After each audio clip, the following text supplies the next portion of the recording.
Okay, so this is our second video in the how to generate a turning point in your business and your life. And the focus of this video is how to invent a compelling future. So as I said before, the essence of vision is contrast, not where you are, but where you'd like to be, not who you are, but who you'd like to be. So this is something that when I'm doing the turning point, I have a whole process to get people to think far beyond anything that they ever imagined was possible. Because you want to have a big vision, something that inspires you, compels you. And it may not seem possible initially, but look at what people like Stephen Jobs and other people have accomplished in the world, and we see examples all the time. So just to kind of blow it up and think big, what if anything were possible? What really matters to you? A lot of people think that money is the motivation. So often money is not the motivation. In fact, if money is the motivation and you get the money, then you find yourself not as motivated. Meaning is much more motivating. So look and see what matters to you. And maybe you want to help children or elderly people or whatever, if you can find some other meaning, but something that inspires you, something that would get you up in the morning, something that you would look forward to doing. Now, money is a means to make other things happen, but look for a compelling future. Like some of the things that I think of in these areas. For an example, perfect health. So what would that look like if you had perfect health? What would you be doing to have perfect health? What would be the benefits of that? Wealth. How much wealth do you want? What would it take? What would that require? And then what would be the value and what would it bring you in your life? So perfect health, wealth, right? Love, relationship. What kind of relationship would you want to have? What would that look like? And what would the benefits of that be? And then, of course, self-expression. What is it that you want to express? Example, right now, my daughter is in Bali and she's writing a screenplay. That's something that really inspires her. And she's always been a writer. She's a writer professionally. That's what she does for a living. She's a writer. But now she's in Bali writing a screenplay. So something like that, something very exciting that turns you on. Now, once you have a big vision, and I'm not just talking about money alone, right? You want to find the meaning. What really, if money were no object, there's the question, right? What would you really want to do? What if you didn't have to work for a living? What would you really like to do? So then the next thing is you want to decide what specifically you want to accomplish, right? So here's the thing. A lot of people, I ask audiences, what do you want? And they'll tell me, I want to be happy, satisfied, fulfilled, healthy, all that kind of stuff. That's very fluffy, if you will. There's two kinds of language, specific language, fluffy language. So I say, okay, so what would have to be happening for you to be happy? What would have to be happening for you to be financially successful? What would that require? How much business, how much income? So let me just give you a few things to jot down. What specifically, how much, how many, how often?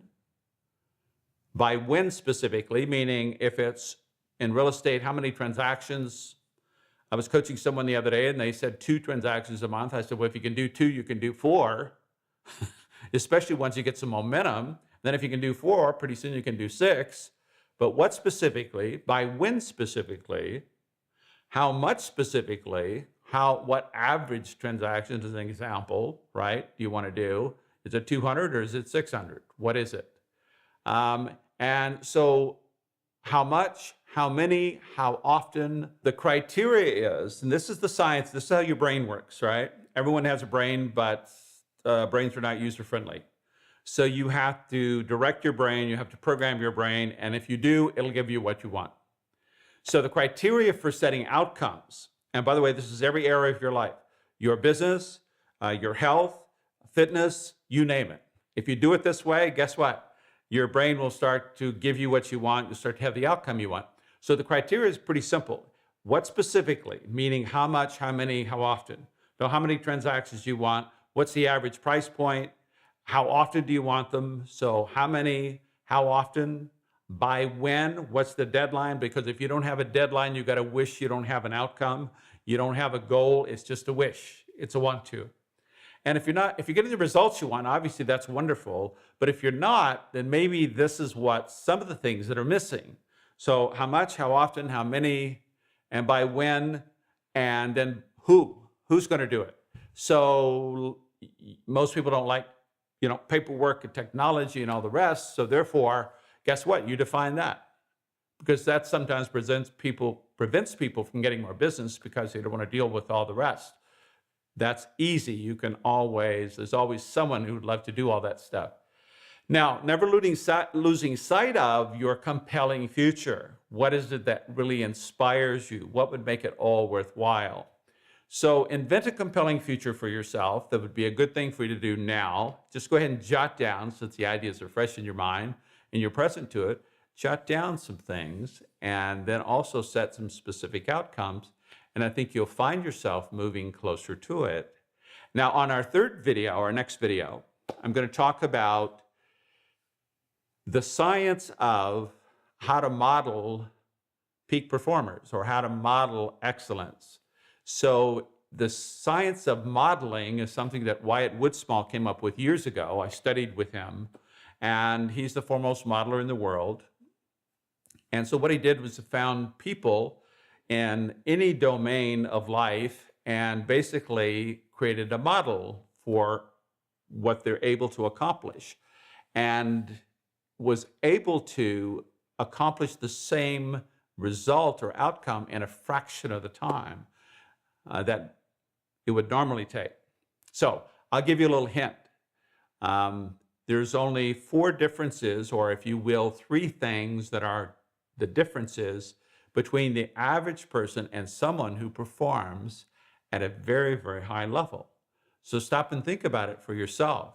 If you knew what those 3 things are, and you could merely collect the data on those 3 areas of life, and I'll give you a hint. One of them is beliefs. So if you had some of their beliefs, could you get a better outcome? Yes. So I'll give you the formula. I'll give you examples of people, and then you can take that information and create your own model. So what if you could have a specific model for yourself to accomplish the outcome that you want? You could do it in a fraction of the time. So that's what we're going to do in the next video, okay? So I look forward to being with you next time. And in the meantime, wish you all the very best.